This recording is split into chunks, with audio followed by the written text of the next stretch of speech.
አርዕስተ ዜና። በክልሉ የዜጎችን ጤና ለመጠበቅና ወረርሽኝ ለመከላከል በተከናወኑ ተግባራት አመርቂ ውጤቶች መመዝገባቸውን የደቡብ ኢትዮጵያ ክልል ህብረተሰብ ጤና ኢንስቲትዩት ገለጸ። ሞሪሺየስ እና ኢትዮጵያ ትብብራቸውን ማጠናከር የሚችሉባቸው ሰፊ ዕድሎች አሉ ሲሉ የሞሪሺየስ ፕሬዝዳንት ድራሃምበር ጎኩል ተናገሩ። በዜና 7 አበይት አድርገን በትንታኔ ከውጭ የተመለከትነው ጉዳይ በምስራቅ አፍሪካ ቀንድ አካባቢ የኃያላን ወታደራዊ አቅም መፈታተሽ ወደ ጦርነት እንዳይሸጋገር ያሰጋል ተባለ። በዜና 7 ስፖርታዊ ጉዳዮች መካከል ኢትዮጵያ ቡና አሰልጣኝ ገብረመድህን ኃይለን መሾሙን ዛሬ ይፋ አድርጓል። በአሜሪካ ካናዳና ሜክሲኮ አስተናጋጅነት እየተካሄደ የሚገኘው የ26ቱ የዓለም ዋንጫ የመጨረሻው ምዕራፍ ላይ ደርሷል።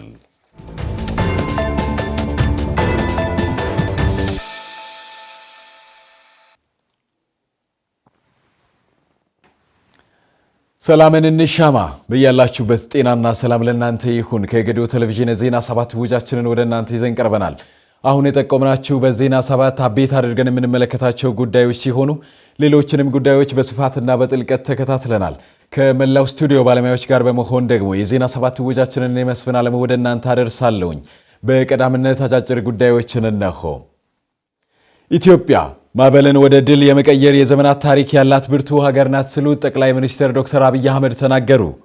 ጠቅላይ ሚኒስትር ዶክተር አብይ አህመድ ይህንን በመግለጽ ሀገሪቱ በምትገኝበት ወሳኝ ምዕራፍ ችግሮችን ወደ መልካም አጋጣሚ በመቀየር ለቀጣዩ ትውልድ ጠንካራ መሰረት መጣል እንደምትችልም አበክረው ተናግረዋል። የኢትዮጵያ ታሪክ የፈተናና የድል ጥምረት ነው ያሉት ጠቅላይ ሚኒስትሩ ሀገሪቱ በርካታ የውስጥና የውጭ ማዕበሎችን አስተናግዳለችም ብለዋል። ጠቅላይ ሚኒስትር ዶክተር አብይ አህመድ በሀገራዊ ምክክር የመክፈቻ ስነ ስርዓት ላይ እንደተናገሩት ፈተናዎችን ማለፍ ለኢትዮጵያውያን አዲስ አይደለም ብለዋል። ከችግር ውስጥ ትምህርት በመውሰድና በመደመር እሴት ጠንካራ ሆኖ ብቅ ማለት የህዝቧ መገለጫ እንደሆነ የተናገሩት ጠቅላይ ሚኒስትር ሀገራዊ ምክክር የሀገሪቱን ችግሮች በውይይት ለመፍታት ወሳኝ ነውም ብለዋል። ጠቅላይ ሚኒስትር ዶክተር አብይ አህመድ ሀገራዊ ምክክሩ የጋራ መግባባትን በማጠናከር ረገድ ከፍተኛ ፋይዳ እንዳለውም ነው የገለጹት። ልዩነቶችን በውይይት መፍታትና የጋራ መግባባት ላይ መድረስ ማዕበልን ወደ ድል ለመቀየር ቁልፍ መንገድም ነው ብለዋል። ጠቅላይ ሚኒስትሩ የጀመርናቸውን መልካም ዘርፎች እንዘራለን፣ ነገር ግን ከሚያፈሩት ፍሬ እኛ ሳንሆን ትውልድ እንዲጠቀም እናደርጋለን ሲሉም ነው ጠቅላይ ሚኒስትሩ የተናገሩት። ይህ ማለት የዛሬው ጥረትና መስዋዕትነት ለነገው ትውልድ ብልጽግና መሰረት ነውም ብለዋል። ኢትዮጵያ በታላቁ የህዳሴ ግድብና በሌሎችም ሜጋ ፕሮጀክቶች እንዳሳየችው ፈተናዎችን በማለፍ ለትውልድ የሚተርፍ ድልን መጎናጸፍ ልማዳው ነው ብለዋል ጠቅላይ ሚኒስትሩ። የዘገበው የኢትዮጵያ ብሮድካስቲንግ ኮርፖሬሽን ነው።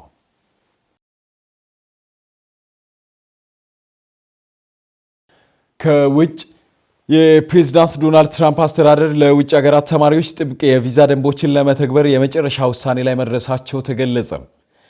ውሳኔው ተማሪዎች ያለ ፌደራል መንግስት ፍቃድ ከ4 ዓመታት በላይ በአሜሪካ እንዳይቆዩ ማገድና ሌሎችም ጥብቅ እርምጃዎችን ያካተተ ነው ተብሏል። ዩኒቨርሲቲ መለወጥ ወይም የትምህርት ክፍል መቀየር ላይም ገደብ ተጥሏል ነው የተባለው።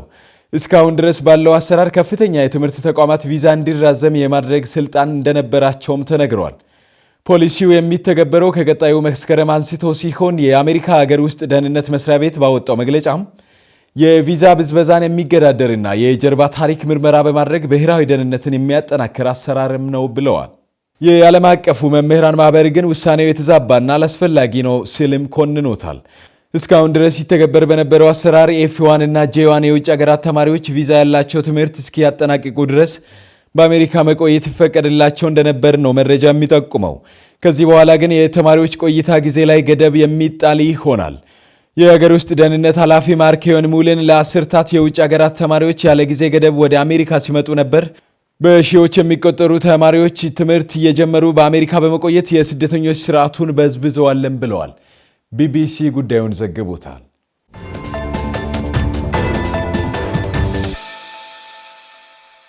የተከበራችሁ ተመልካቾቻችን የዜና 7 ወጃችን በስፋትና በጥልቀት ወደ ተመለከታቸው ጉዳዮች ይዘልቃል። ሞሪሺየስ እና ኢትዮጵያ ትብብራቸውን ማጠናከር የሚችሉባቸው ሰፊ ዕድሎች አሉ ሲሉ የሞሪሺየስ ፕሬዝዳንት ድራሃምበር ጎኩል ተናግረዋል።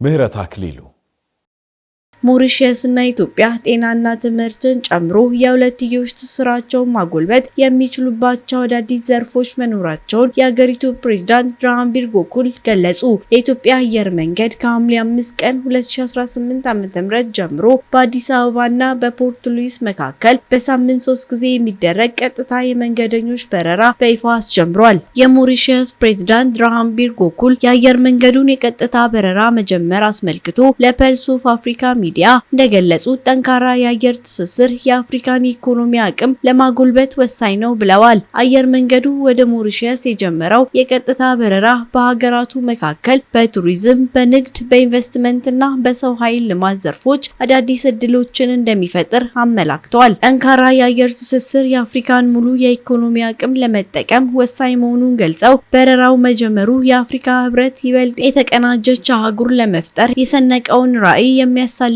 ነው ብለዋል። ጠንካራ የአየር ትስስር የአፍሪካ ሙሉ የኢኮኖሚ አቅም ለመጠቀም ወሳኝ መሆኑን ጨምረው ገልጸዋል። በአፍሪካ አህጉር ከሚገኙ ታላላቅ ተግዳሮቶች መካከል የትስስር አለመጠናከር ነው ያሉት ፕሬዝዳንቱ ሞሪሸስን ከኢትዮጵያ ጋር በማገናኘት አፍሪካ ይህንን የቆየ እንቅፋት ለመቅረፍ ተጨባጭ እርምጃዎችን እየወሰደች መሆኑን የሚያሳይ ነው ብለዋል። ይህ አዲስ የበረራ መስመር ከመንገደኞች ማጓጓዝ ባለፈ በሁለቱ ሀገራት መካከል ያለውን የረዥም ጊዜ አጋርነት ለማጠናከር ትልቅ አቅም እንደሆነም አብራርተዋል። ሞሪሸስ ለዓለም አቀፍ ባለሀብቶችና የንግድ ተቋማት ዋነኛ የአፍሪካ መግቢያ በር ለመሆን እየሰራች መሆኑን ጠቁመውም ይህንን ራዕይ ለማሳካት ጠንካራ የአየር ትስስር መፍጠር ቁልፍ ተግባር ነው ሲሉ ገልጸዋል። የኢትዮጵያ አየር መንገድ ያለው ሰፊ የአፍሪካና የዓለም አቀፍ የበረራ ተደራሽነት በሁለቱ ሀገራት መካከል ያለውን የንግድና የኢንቨስትመንት ፍሰት በከፍተኛ ሁኔታ እንደሚያሳድገውም ጠቁመዋል። የጭነት ትራንስፖርት ወይም ካርጎ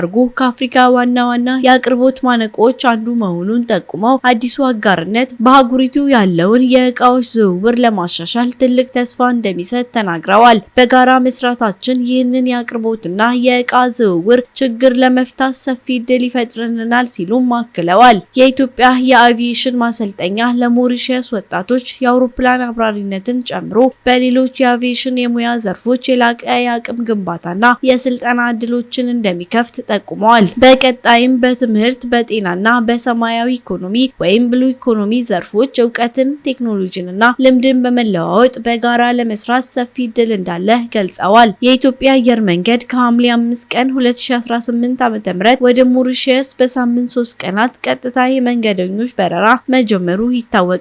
ይህም መንገደኞች ወደ አፍሪካ፣ አውሮፓ፣ እስያና መካከለኛው ምስራቅና አሜሪካ በቀላሉ እንዲጓዙ በማድረግ የአህጉሪቱን ትስስር እንደሚያጠናክር ተመላክቷል። ዘገባው የኢትዮጵያ ዜና አገልግሎት ነው።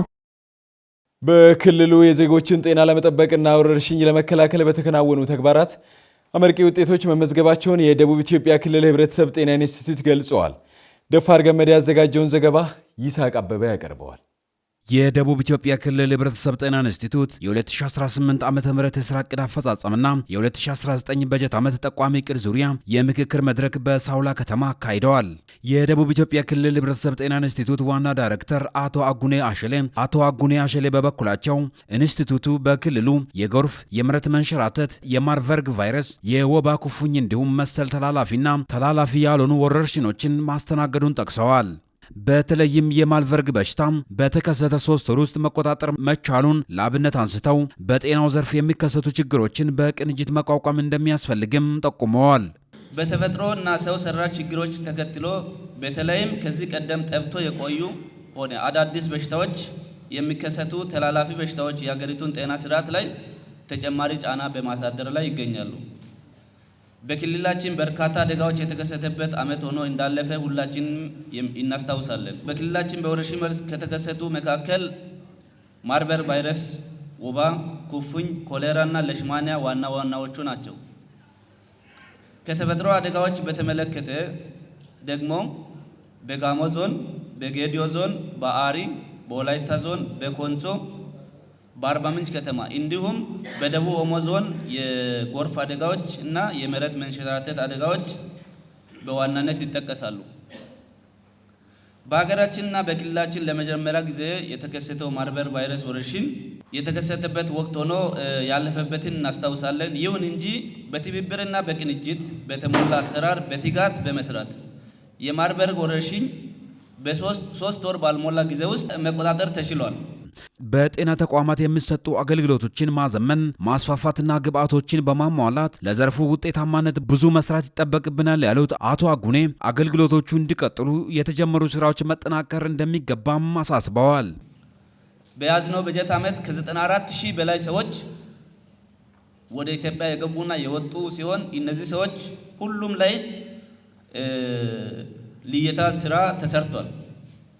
ተሰርቷል።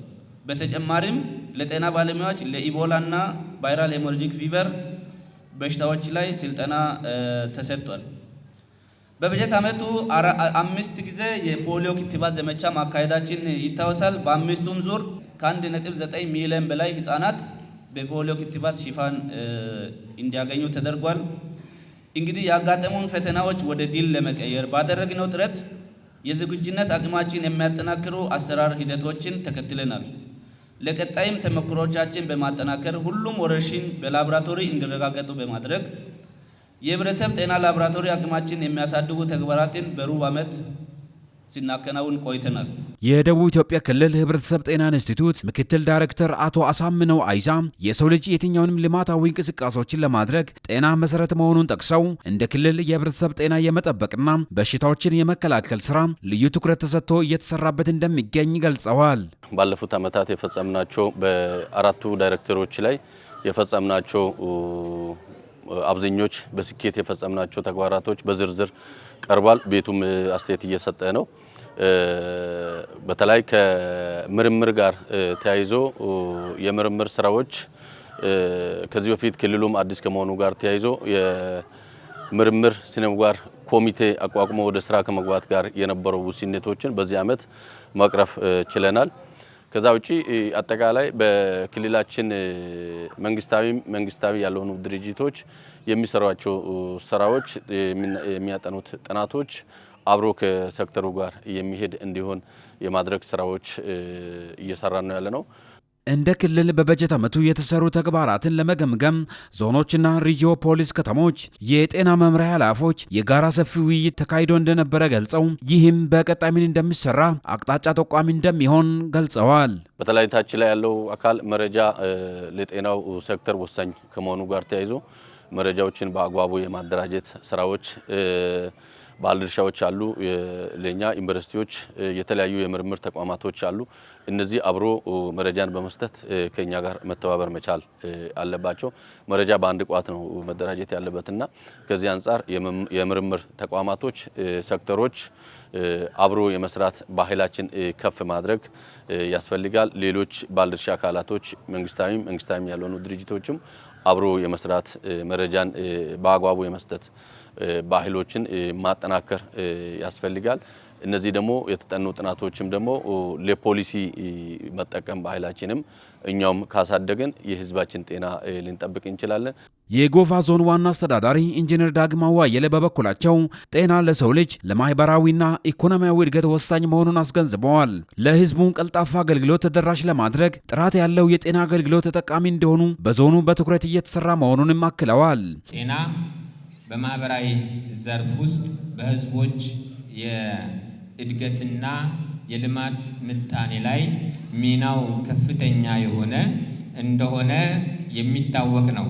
እስካሁን ድረስ በምንሰራቸው ስራዎች ውስጥ ጤናማ ማህበረሰብ በመገንባታችን በሀገራችን እየሰራን ያለናቸው የብልጽግና ስራዎችን ወደፊት እንድናስቀጥል እድል የሰጠ በጤና ምክንያት ከስራ የሚስተጓጎል በጤና ምክንያት ከልማት የሚስተጓጎል ማህበረሰብ እንዳይፈጠር ልዩ ስትራቴጂ በመፍጠር ከዚህ ቀደም በመከላከል የምንሰራቸውን ስራዎችን ውጤታማ በማድረግና በሕክምናው ዘርፍም ህዝቦች ተጠቃሚ እንዲሆኑ ለማድረግ በምንሰራው ጥረት ሰፋ ያለ ለውጦችን በጤናው ዘርፍ ስናስመዘግብ ቆይተናል።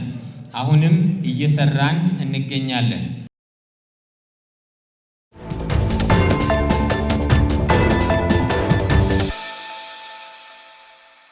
የምትከታተሉት የዜና ሰባት ወጃችን በጥልቀት ከውጭ በትንታኔ ወደ ተመለከተው ጉዳይ ይዘልቃል።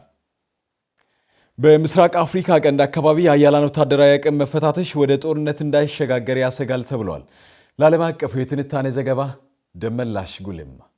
የምስራቅ አፍሪካ ቀጠና ግጭት እንደ ክረምት አሸን የሚፈላበት፣ ድርቅ እስክስታ የሚወርድበት፣ ረሃብ የሚጠነክርበት፣ ጦርነት እንደ ዝናብ የሚርከፈከፍበት፣ ስደት አይኑን የማይነቅልበት ለውዝግብና ለንትርክ የተፈጠረ አካባቢ ነው። ለዚህ እንደ ቁልፍ ምክንያት የሚቀርበው ቀጠናው የተወሳሰበ ታሪክ ያለበት በመሆኑ ነው ይላሉ የፖለቲካ ሊቃውንት። የአፍሪካ ቀንድ ክፍል የሚባለው በተለዋዋጭ ፖለቲካና ተከታታይነት ባላቸው ግጭቶች ይታወቃል። በዚህም ተለዋዋጭ ቀጠና ውስጥ ኢትዮጵያ፣ ሶማሊያ፣ ኤርትራ፣ ጅቡቲ፣ ሱዳንና ደቡብ ሱዳን ይገኛሉ። በምስራቅ አፍሪካና አካባቢ የጂኦፖለቲካ ስትራቴጂክ አኳያ በርካታ ሀያላን ሀገራት ወታደራዊ ይዞታቸውን ማስፋፋትና ማጠናከር ከያዙ ውለው አድረዋል። የአፍሪካ ቀንድ የሶስት አህጉራት የአፍሪካ፣ የኤስያና የአውሮፓ መገናኛ እምብርት መሆኑን ለሀያላኑ ሀገራት ወታደራዊ ይዞታ እሽቅድምድም አይነተኛ ምክንያት መሆኑን የዘርፉ ምሁራን ይናገራሉ። ቀጠናው የዓለማችን የነዳጅና ሌሎች እቃዎች አቋራጭ መጓጓዣ መሆኑን ይበልጥ ተፈላጊ ያደርገዋል። በዓለም ኢኮኖሚና የንግድ እንቅስቃሴ እንዲሁም የፖለቲካ እንቅስቃሴ ላይ የምስራቅ አፍሪካ ቀጠና ወሳኝ መሆኑን ብዙዎች ይስማማሉ።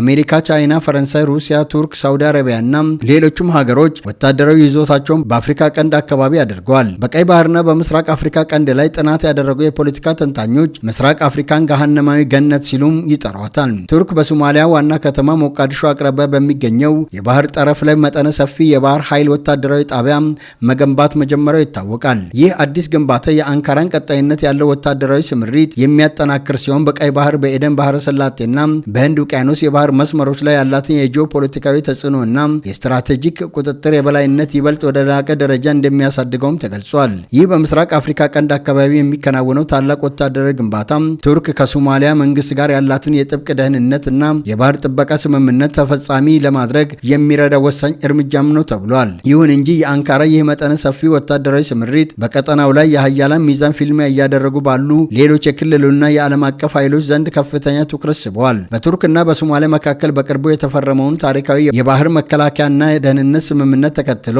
የቱርክ ባህር ኃይል ዘመናዊ የጦር መርከቦቹን በሶማሊያ የባህር ክልል ውስጥ በይፋ ማሰማራት መጀመሩ ተረጋግጧል። የቱርክ የጦር መርከቦች በስፍራው ላይ የባህር ላይ ፍተሻ፣ ቁጥጥርና የጥበቃ ስራዎችን በይፋ መጀመራቸውን በቀጠናው ያለው ወታደራዊ ምንጮች ገልጿል።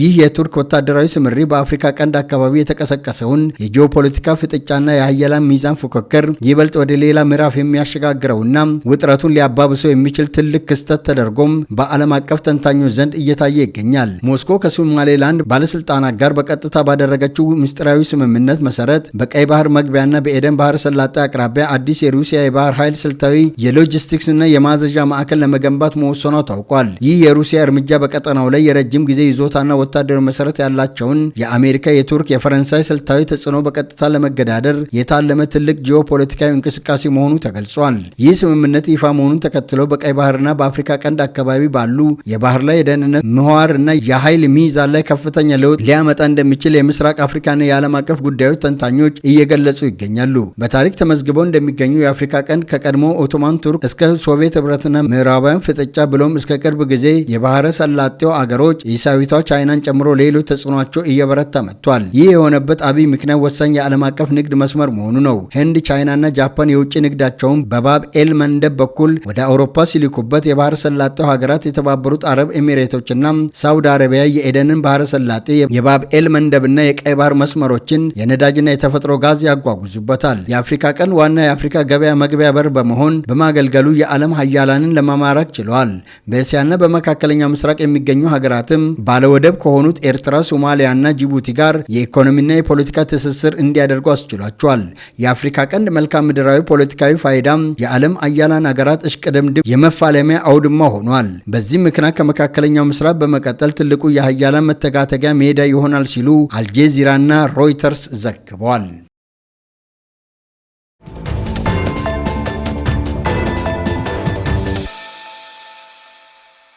ተመልካቾች የተከታተላችሁትን የዜና ሰባት ወጃችንን ከማጠቃለላችን በፊት አበይት ጉዳዮችን በድጋሚ እናስታውሳቸዋለን።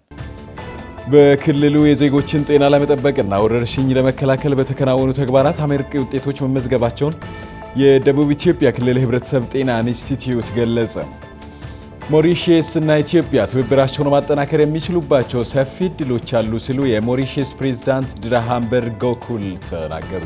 በዜና ሰባት አበይት አድርገን በትንታኔ ከውጭ የተመለከትነው ጉዳይ በምስራቅ አፍሪካ ቀንድ አካባቢ የሀያላን ወታደራዊ አቅም መፈታተሽ ወደ ጦርነት እንዳይሸጋገር ያሰጋል ተባለ። በዜና 7 ስፖርታዊ ጉዳዮች መካከል ኢትዮጵያ ቡና አሰልጣኝ ገብረመድህን ኃይልን መሾሙን ዛሬ ይፋ አድርጓል። በአሜሪካ ካናዳና ሜክሲኮ አስተናጋጅነት እየተካሄደ የሚገኘው የ26ቱ የዓለም ዋንጫ የመጨረሻው ምዕራፍ ላይ ደርሷል።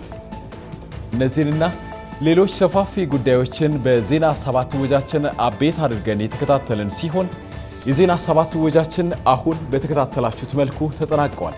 ከመላው ስቱዲዮ ባለሙያዎች ጋር በመሆን የዜና 7 ወጃችንን እኔ መስፍን አለሙ ወደ እናንተ ሳደርስ ቆይታ አድርጌያለሁ። ዜና 7 በዚሁ አበቃል። ሰላምን እንሻማ። በያላችሁበት ጤናና ሰላም ለእናንተ ይሁን። መልካም ጊዜን ተመኘን።